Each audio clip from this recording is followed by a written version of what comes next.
it said that if there is no peace, it's because we have forgotten that we belong to one another. Wayne County has a responsibility here. And I thank God for Jerome, because Martha Scott said that because he's not mentally challenged and he's able to speak his mind. What about the people who are mentally challenged that are in this program? I say we may have a class action suit going on here, because we need to find out.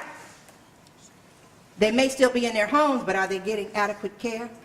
Do they have the ramping? Can they get into their restroom? So we need to check those things out. In the state of Michigan, there's a disability commission that's appointed by the governor. It's a 13-body panel for a 3-year term. There is not one that represents the city of Detroit. The closest one is in Livonia, and then the rest are Skoda and Burton and places I didn't even know existed in Michigan. So we don't have anyone to protect our rights here in the city of Detroit on the legislative level. And so that becomes an issue there as well. And for them to tell you to get a job, Jerome,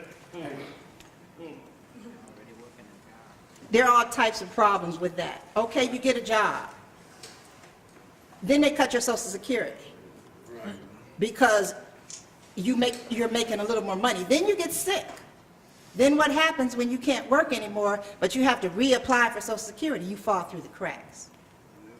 So then we've got another person with a disability who's homeless.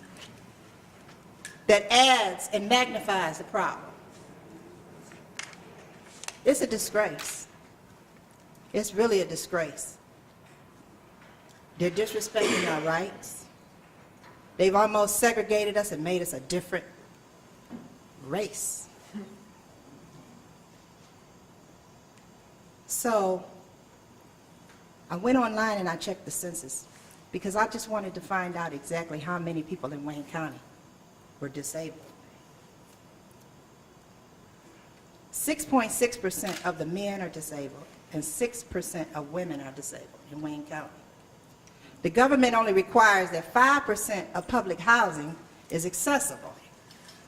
So right there's not enough public housing to supply the demand.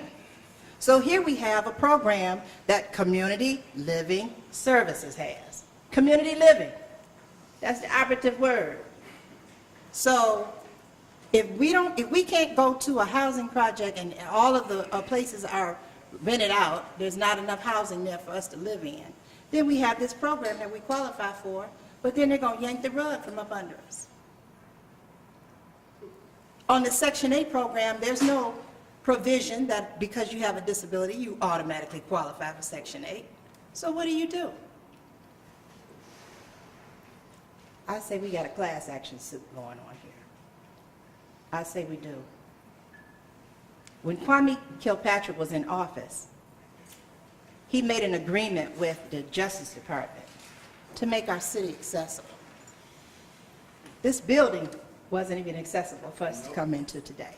This is they have public meetings in this building, so it should be totally accessible for people with disabilities.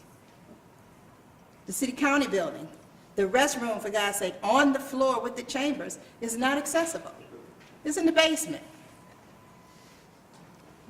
There are several buildings around, and we're not even going to talk about the curb cuts. They had all this funding to do the curb cuts. They started it last summer and did not complete anything this summer. It halted. But the money is there. So what's going on with this money? Thank God you spoke up. We've got warriors on wheels that speak up. And it's almost like they're taking us backwards because we are speaking up. So, Jerome, we with you, and we're going to fight all the way. I appreciate it. You know, I'm here as Lisa Franklin. I am president of Warriors on Wheels, but I'm here as Lisa Franklin because that's a nonprofit organization, and I have boundaries. But I support you as an activist and as a human being. Yes, yes, yes. And we all deserve the right. I mean, it could be any one of us, any moment. It happened to me. I was a drunk driver hit me. I had no idea. And so here I am in a situation where I have to depend on someone else. I put my life in someone else's hand. to make decisions on how I'm supposed to live, and then I'm supposed to be quiet about it? Right. I don't think so. I don't think so. Just because you utilize a wheelchair for mobility should not silence you. It doesn't change your mind, doesn't change your heart. That's it.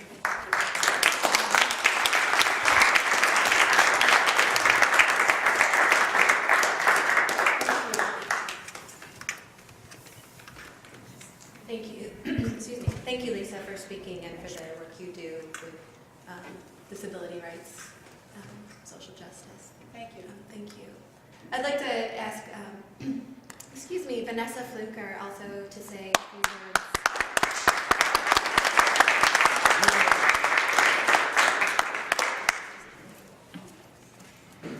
I'd like to thank everyone for being here, and I certainly appreciate the opportunity to speak out on.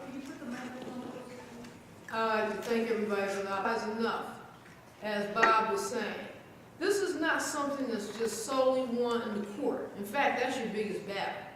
This is something that has to be won by the people. People coming together collectively. You know, when you allow these individual circumstances to fall by the wayside and spiral out of control, that's just fueling more and more similar cases. We have the issue here with COS in Wayne County, but the party I want to talk about a little bit is Fannie Mae. That's the government. This is our tax dollars that is helping to try to not just foreclose, but evict them and put them out on the street. The majority of evictions that are carried out with foreclosures nowadays is between Fannie Mae and Freddie Mac. That's our tax dollars. Literally, we're paying to throw our neighbors out in the street. At some point, we've got to wake up and say, wait a minute. There needs to be some rational thinking, and seeing as the government's not going to do it on its own, it takes us, all of us, to put pressure to bring some type of justice, equality, and normality to the situation. This isn't even normal. Why would the government entity that allegedly represents the whole theoretical perspective of fair housing and housing opportunities and things of that nature even be participating in trying to throw Mr. Jackson and all the other millions of people that are being thrown out in the street? That within itself should be a reason for everybody to pause and say, it's a problem with this picture. And the problem with the picture is not what they're doing, because we already know that's catalyzed by finances. And with Fannie and Freddie, it's our finances. But the problem with the picture is, what are we going to do? We cannot continue to just sit around and tolerate this adverse and unjust treatment and think that, well, we can't fight them, they're the government. We can't fight them, they're the economy. We can't fight them, they're a corporation. We have to realize that once you start pulling numbers together, that equalizes everything. One person may not be able to do it, 10 people may not be able to do it, but when you start getting tens of thousands of people, as Bob said, the attorney was talking about, can you stop the letters and the emails? That's very effective. In fact, it was effective enough just a couple of weeks ago, thank me, moratorium now, we were before banks that occupied the eviction defense team, because I had clients in Branch County who the eviction hearing was set for that Friday. I have a motion up at the Supreme Court. They were trying to evict these people before the motion was heard. Nothing else to do, call everybody I knew, we got to do some email blasts. The Thursday before the hearing, Bank of America, you know, usual cast of characters, the attorneys called me up, mad as I don't know what. Guess what? We're withdrawing our motion for eviction. That just shows you, we don't even have the massive numbers that we should have or could have if we collectively stand together. And if we can make that type of impact with the small numbers we have now, what type of impact could we have if we truly garner support statewide and nationwide to address these issues and stop this madness? Because that's literally what it is. Anytime you're spending billions of dollars to try to throw people out of their homes and God knows how much has been spent just on Jerome's litigation. They probably spent more on his litigation than it cost to pay for that home. At some point, we need to stop that, let them use that money to help the people that need it and to keep people in their homes. Everyone is entitled to have a quality of life that allows them to function at their highest capacity, regardless of what your capacity is. And it is up to us, as individuals acting together collectively, to make this happen so that our communities, our society, our state, and our nation can change in a positive avenue, and everyone can have the type of life, or as Jerome said, the dream they want to dream. Thank you very much. All right.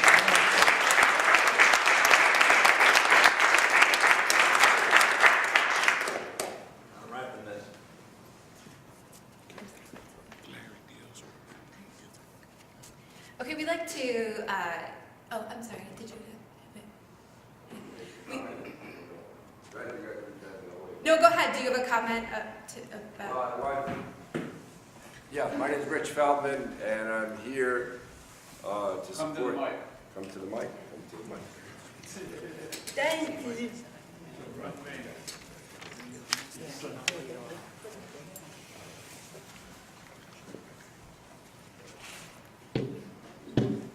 So my name is Rich Feldman, and I'm here for two reasons, representing two parts of my life. One is I work at the International UAW, and Cindy Estrada wanted to make sure that we were here to be supportive of Jerome in this struggle. The other is that I'm a father of a 28-year-old son, Micah, who has a cognitive impairment, who was part of CLS in Oakland County, so I have some experience. And for all the folks that are here and who have any experience with any of the institutions, this is just one of many, so it'll be a whole unraveling of an onion as the shit gets uglier and uglier. And there won't be a lot of surprises to how barbaric and inhuman most of the institutions are that provide services. Whether there are some good people there or not is another question. I guess I just wanted to say that as a supportive and activist around disability justice and inclusion and disability pride, there's a lot of folks around the country that need to hear about this, and I want to be part of figuring out how we get those national disability organizations aware of it, whether it's in DC or Atlanta or CILs or all the other folks that we know we have a lot of relationships with. And also even Matrix Theater. Folks don't know this, but Matrix Theater did a puppet of Justin Dart. Yes.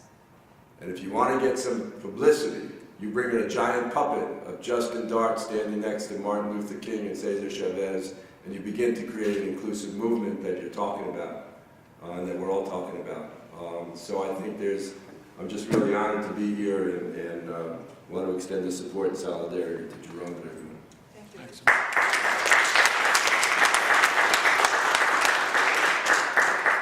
Larry, we have some members of Warriors on Wheels in the audience. Would you raise your hand, please?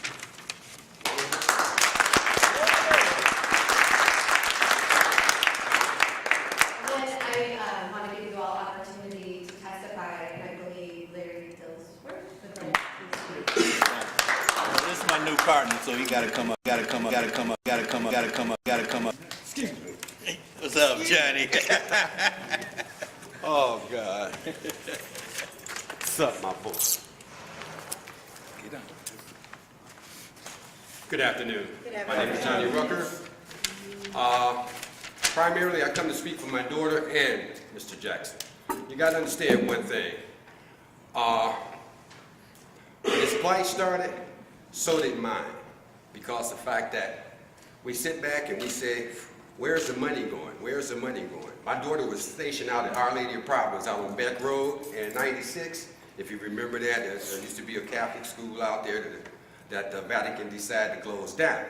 So she moved out of Our Lady of Providence into CLS hands. Her mother died in '03. My daughter was broke by '05. due to the fact that Janice Patterson, the overseer, payee, was taking my daughter's money. She set a worker in her house, my daughter's home, by the name of Renee Calvin. This young lady, I understand, I know the rules because I'm disabled. Whenever my daughter got in her car, she had to pay to go anywhere she wanted to go. I thought it was money earmarked for that, for the young people. So come to find out it was, but she was just mentally disabled, like you said earlier, miss. And they are taking advantage of all the disabled people. I hate it because it's my daughter. Yes, I would go to jail for mine. And I took my daughter out of CLS because the fact that no, anybody that gets over $1,100, they have to buy $25 a week worth of food, wrong program. You understand where I'm coming from? Are you giving my daughter $25 a week for food? So I took her in. She's been back at home for the last 5 years. But the plight is, I never got any satisfaction. We're talking about when they first gave us, quote unquote, normie rights. Y'all remember that? We were all happy over there downtown. They gave us rights, right? That day I said, that's the worst thing that ever could happen. Because now we're caught up in the norm. Because the law says you got as much rights as the normal person. So we supposed to have, but all the normal people that control our lives seem to look at us like we are idiots. Excuse my word, idiots. But at the same time, this plight of this young man and everybody else is in here, I'm gonna tell you, it's the worst thing that's going on. Like I said before, my daughter's been trying to get a GED all her life, and she just can't seem to pass. But you wanna know something? I keep pushing her, just like I keep pushing him, because hey, God's not gonna allow all this to continue. Because those who are healthy fail to realize that one day they will be the healing people. We may not be here to see it, but they will. And guess what? The rules are going to apply for them just like they're applying for us now. But if we don't make the change and really stand up, I forgot what building, because I don't even come downtown anymore. I ran around calling this gentleman. I went into 3 other buildings before I walked across the street because I wanted to be here. I didn't just get in my car to go home. I kept going from the Ford building, around the corner, and I came here. Because I wasn't listening. You understand what I'm saying? To the location. So I'm listening today. And I see everybody here. I'm going to tell you right now. Let's turn the page in history. Like I said, you 60, 69, I just turned 66. I can't believe that I turned a senior citizen. And disabled people are just being abused and misused. Come on, y'all. We don't need anybody.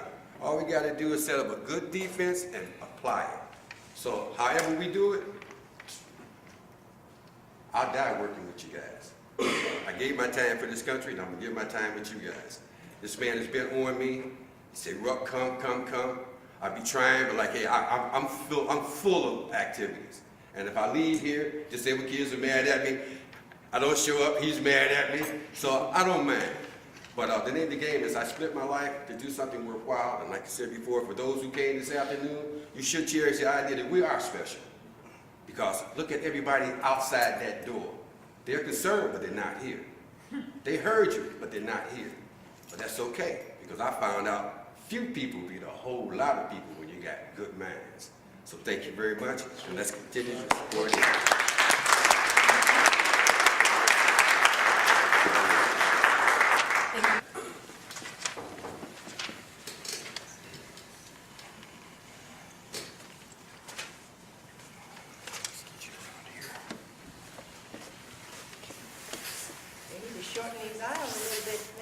My name is Tommy Meadows.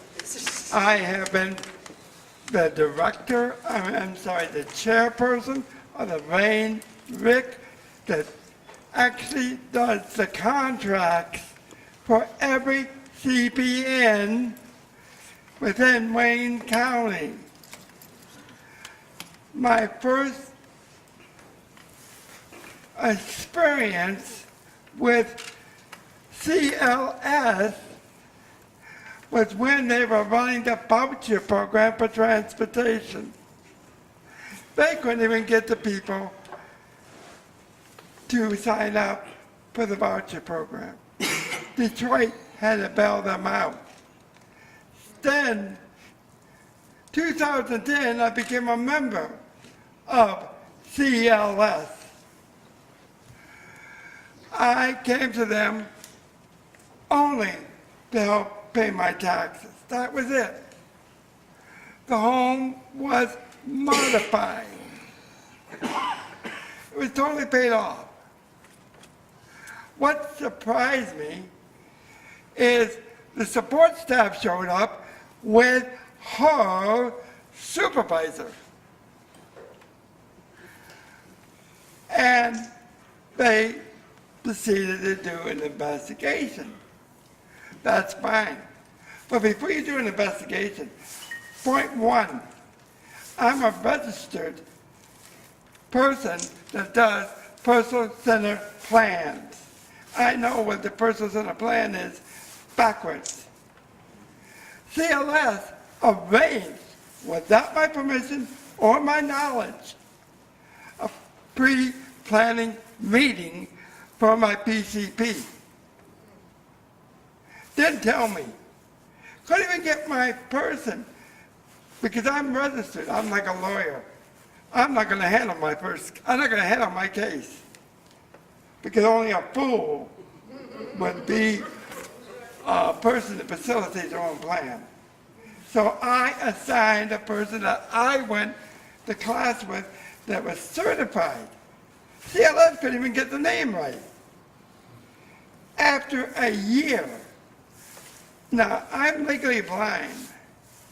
I cannot see standard print. You might as well just save your paper, save whatever you're doing.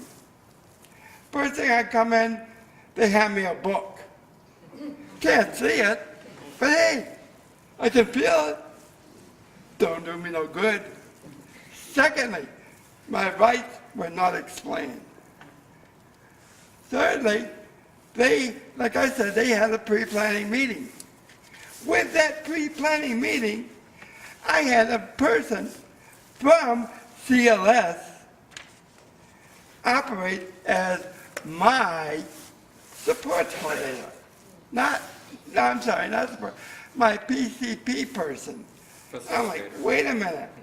It's my choice who I have to operate my PCP, personal center plan. That means without my voice, there ain't no plan. I went to it with a laid out plan. First thing, we want you to move to Inkster, Westland, Garden City, Wayne, Michigan. That's where CLS is located. But just to make a short story, so I said, no, I want to live in Detroit. I am going to live in Detroit. All right. Now, when you came out to my house and you did this investigation, what really got me upset is they never said, we're not going to help. Too simple. Now, what happened was they talked among themselves.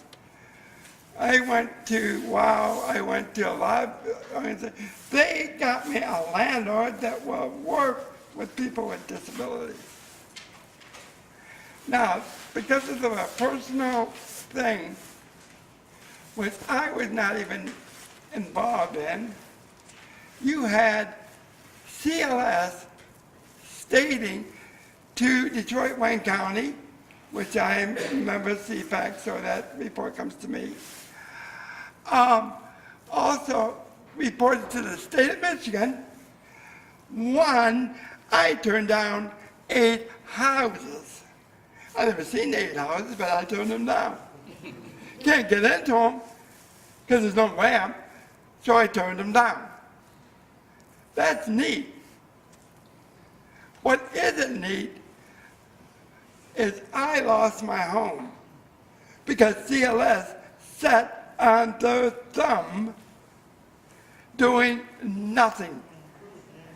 I filed a civil rights complaint, again, a grievance against CLS because I found out I was given 2 options. If I want my PCP, I can get it in Braille because I can't see standard print.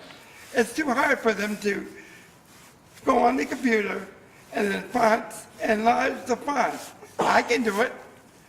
Anybody that knows computers can enlarge fonts. That's too easy. It took them from 2010 to 2012 to get me my PCP. It was wrong. They asked, why didn't you sign off? It could be because I didn't get it, didn't know it. But what really broke my concentration, more or less, was for anybody to put something in Braille. First, whoever's doing the brailing asks you to put it on tape. Putting it on tape, then sitting at the brailer, waiting for 2 years, and it comes back wrong. It's like no-brainer. If you're going to put it on tape for the brailer, why can't you put it on tape for me? Because I have a cassette player. I can get any cassette player made. But what really burned me more than anything, CLS was charging, I was meeting monthly. I was going out to Wayne, Michigan. Cost me $40 a trip. I finally said, wait a minute. I'm not working for you. You're working for me. I am the client. What really burned me more than that was I had to tell my support coordinator, sorry, I ain't coming to see you. Your job is to come to me. What I say, not what you say. You are my support coordinator, not me, yours. What really, and I'm going to end, but I want to say one thing. CLS went back and instead of asking me the questions, am I getting the action that I want? Am I getting the results? They asked my roommate. I have no voice. That's funny, I thought I was loud and clear. Because I want to tell you something right now. I was there in the beginning of the CPN. I watched the money. Because they always told me, you want to watch job somebody's doing? Follow the money. I did. I'm ashamed to call them a CPN. They are a CPN, but they're the only CPN that was not created by Detroit, Wayne County. They have 2 other contracts, but Detroit seems to be the lost baby that nobody wants. 2 weeks after CLS said, sorry, we can't help you, I got a house. A ramp that they paid for. I'm sorry, scratch that. No, they didn't pay for it. My Medicaid paid for that ramp. My work got the company that actually built the ramp because I demanded one thing. One thing I demanded. Whoever puts in that ramp, that my life depends on going up and down that ramp, they're going to have one thing. They're going to have to be certified, one, experience of building ramps for people that use wheelchairs. Secondly, if I'm going to, I sit on the Barrier-Free Commission, so you're not going to tell me what you're going to allow. I'm going to tell you what the law says. And as far as I'm concerned, you're going to do the job that you were created to do.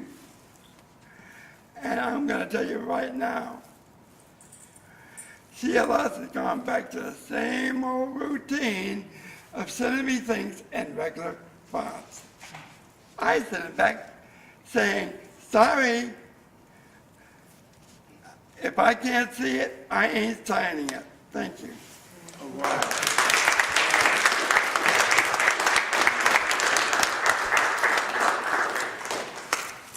Yes, my name is Charles Stedman. Just to reiterate what Mr. Meadows was saying and everything, I'm his aide. I went and, he's right.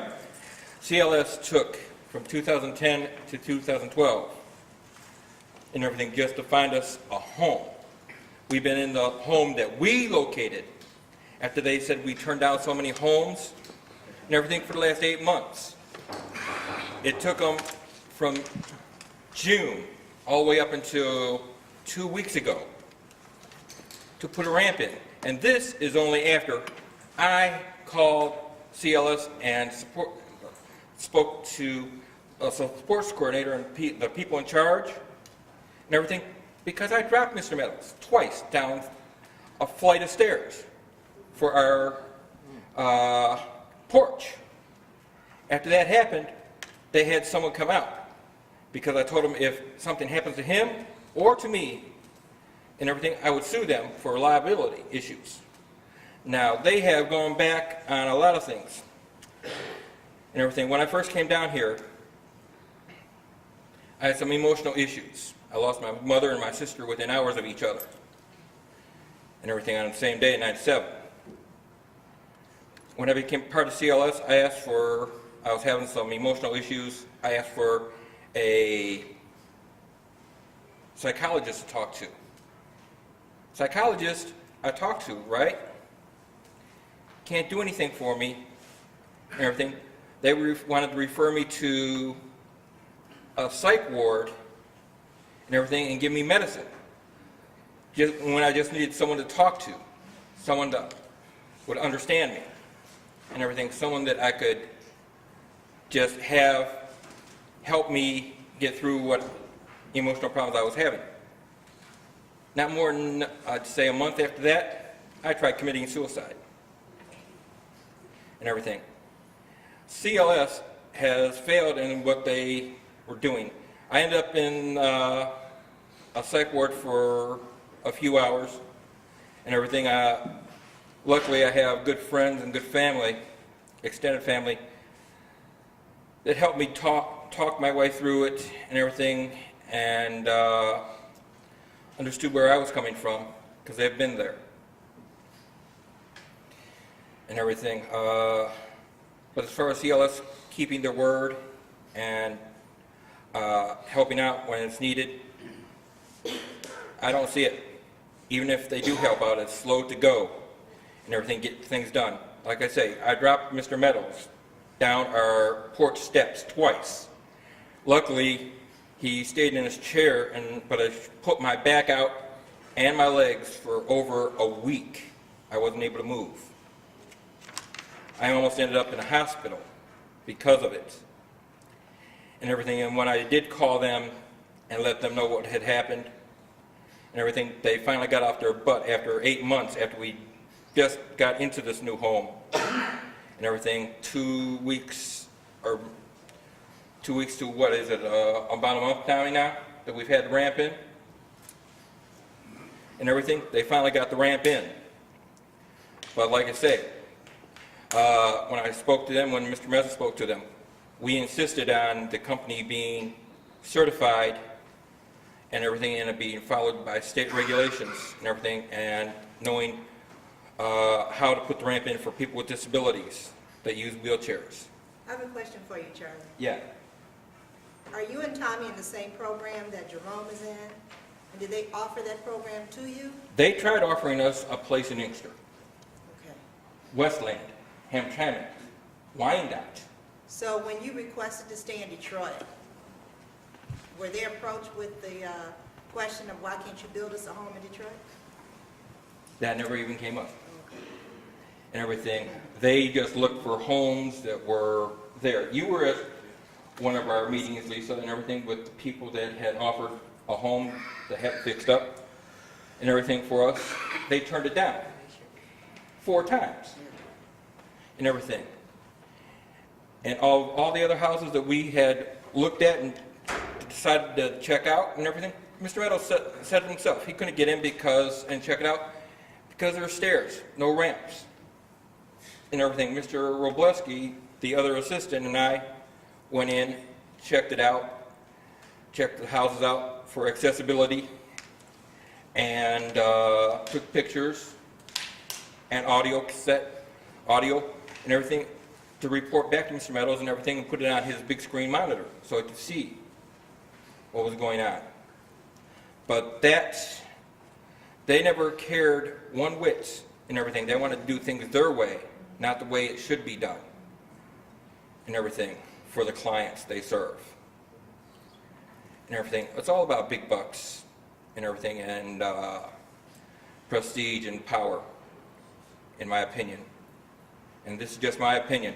But the people, like I said, people at CLS need to go and put themselves in our position and everything, and maybe for a year, 2, 3, see how it feels and everything, with limited funds, barely anything with housing and everything, if you're going to try and move us around and everything, and maybe they'd understand where we're coming from and everything.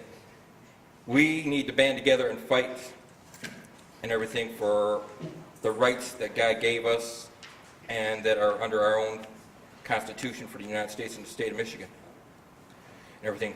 The rights that people have bled and died for. All right, that's right. And everything. Now, there's one other thing. I know for a fact and everything because I heard it on TV. The President of the United States, his father-in-law, Mrs. Obama's father, has a disability. Now, if the President of the United States' father-in-law has a disability, maybe we should contact him or his wife and everything and request them to take a look at this issue, because if he has a disability, they sure in the hell know what's going on with people with disabilities, and they're willing to help out. I'm sure of it. Because it doesn't make a difference one way or another. And everything. People with disabilities need to stick together. And so do the families and friends. All those that have to work together to get what needs to be done. And Jerome, you definitely have my personal support in getting this done.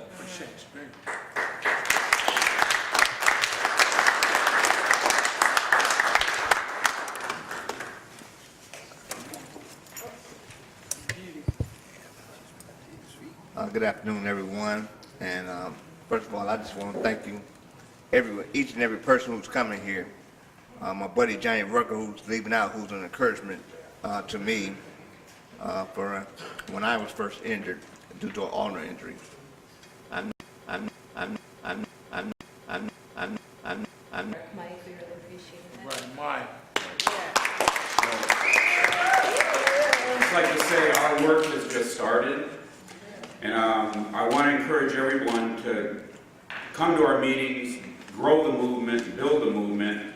We've opened up a new front in the housing rights struggle. It's a front that's always existed, but it's now merged with the Occupy movement. And I want to invite all of you to come to our Thursday meetings. The meetings, let's see, where are they going to be, the next one? January 3rd is the Samaritan Center. Samaritan Center. You're going to have to go on the websites to take a look. We're zeroing in on a regular location every Thursday. I'm with Moratorium Now. We meet on Mondays, but this broader group is a coalition that includes Occupy Detroit Eviction Defense, People Before Banks, UAW Local 600, Moratorium Now, People with Johnny Jobs with Justice, and all kinds of people. The meeting will be at 5555 Connor Street at the Samaritan Center, and it is accessible. What time is it?